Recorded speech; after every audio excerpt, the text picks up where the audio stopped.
Rev up your engines!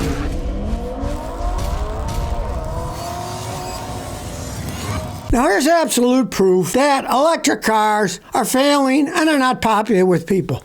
Listen to this insanely low resale price. Guy did a study of 5-year-old cars, and here's what he found out that the worst electric car to resell when it was 5 years old, the BMW i7.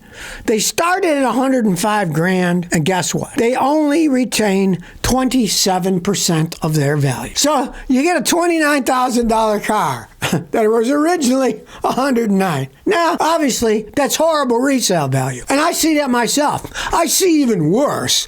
Probably an even worse one. They didn't include it in the study, but the Volvo electric car, $60-something thousand new, when they're a year old, down the street in Nashville with 15 to 20,000 miles on them, 1 year old. People were asking $25,000 for them. And these are 1 year old cars. You can't give the value of a 5-year-old one because they didn't make them 5 years ago. They've only been making them for a few years. When last year the guy brought me, they'd only been making them for a year and a half. So the oldest one you could get was a year and a half, and they were going, that's what they're asking for. So let's say they got 20.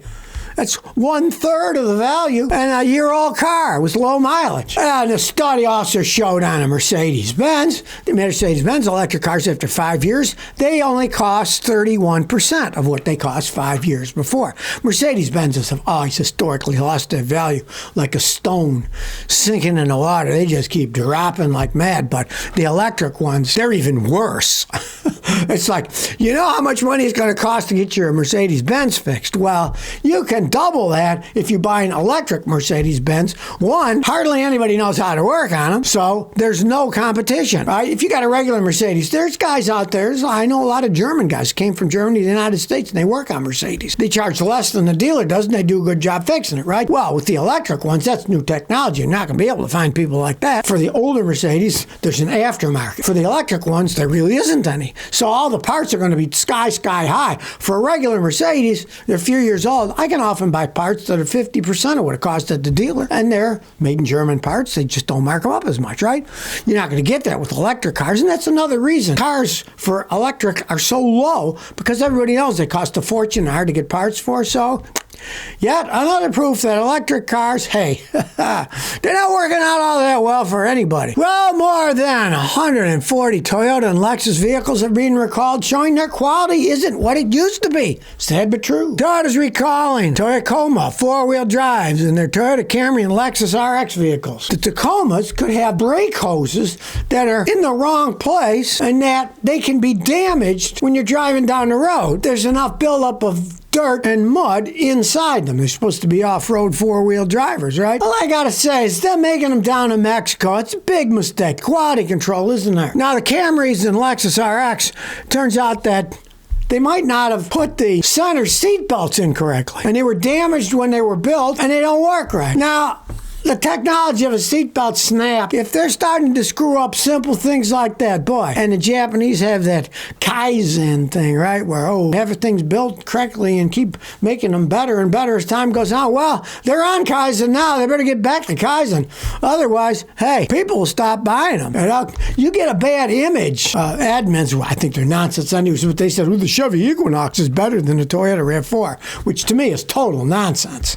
But it's out there in the press. People believe things they see and read, and their quality is dropping. I wouldn't say it's dropping anywhere near the lack of quality that GM has, but still, it is going down. Well, Ford chairman Jim Farley, he's talking now. Tariffs. It's going to make higher prices for Americans. He said Trump 25 tariffs is going to make the car buyers pay more. And he says, quote, there's no question that tariffs on the 25% level with Canada and Mexico would have a high impact on our industry. And then he says, and I gotta laugh at this one, with billions of dollars of industry profit wiped out and adverse effects on U.S. jobs. Hey, Farley, you sent a ton of your jobs down the border to Mexico. Why? Because it's cheaper. Now he's talking, these tariffs will affect American jobs. You already affected them. I take them out of the country and move them to Mexico. These guys are the biggest hypocrites on the planet. Tariffs will affect American jobs. You already took them away, buddy. The whole thing is to try to force jobs back into the United States. And if they don't get the tariffs, these clowns will continue to move more stuff south of the border to Mexico because it's cheaper to make them there. That's the only reason they do it. And then he uses this excuse, oh, it'll hurt American jobs. You already heard him yourself, Jim. Toyota's moved a bunch of stuff down there. GM, come on now. This guy's been moving jobs down there, and now they're playing the good guys. Oh, we're trying to save American jobs. Horse manure. It's all horse manure. Don't listen to a word these guys say because they're just out to make as much money as they can, as fast as they can, and if they can pay people less in Mexico, that's what they're going to do. And then they'll say, oh, tariffs are bad. Yeah, they're bad for them because they're making them down there cheaper. They're not selling them cheaper to us. Check out a new Ford.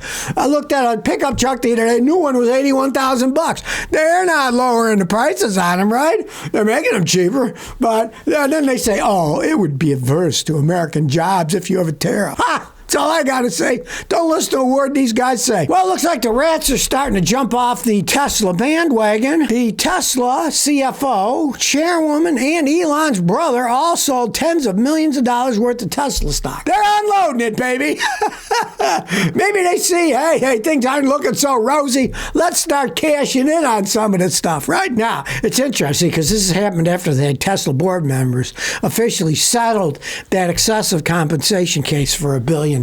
Right now, they're starting to sell their stuff out. That case is over. So they're starting to sell that stuff because a lot of these are stock options. And the thing was, a lot of this compensation is in stock options. So the chief financial officer, Mr. Vabhav, he was able to acquire his stock, $18.22 for the stock option, and he sold it an average of $383. So he's making what, like $360 a share. Getting their stuff out before the literal crap hits the fan. Their sales are down. There's competition worldwide.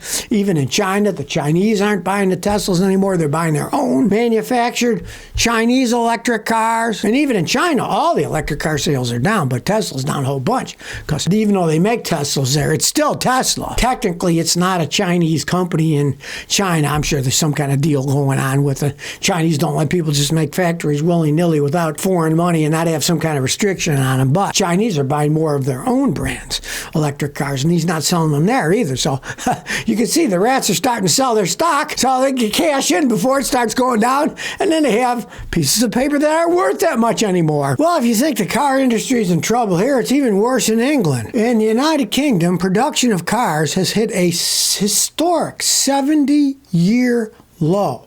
Their output is just falling dramatically. For car production in 2024, it's the lowest since 1954 in England. They have more problems than we are. They have problems with the EV transition the British government's trying to force them into, and the economic pressures and shifting global demand. In 2024, the British factories manufactured about 780,000 cars, which is a 14% decrease from 2023. People don't buy English stuff that much anymore, right? For example, I have a Triumph motorcycle, but it wasn't made in England. It was made in Thailand. And they did a pretty good job building it in Thailand, where previously I had ones made in England and they'd break all the time.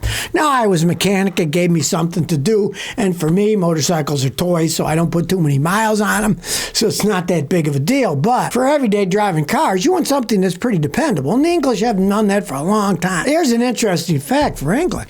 80% of the cars made in England are sold internationally. And they're losing their international sales. The people just aren't buying them. They've got better things to pick up from, right? 54% of their cars go to Europe. 17% go to the United States. China goes 6.6%. So the Chinese, it's not that they're really competing by selling cars in China. That's not a market for them anyways.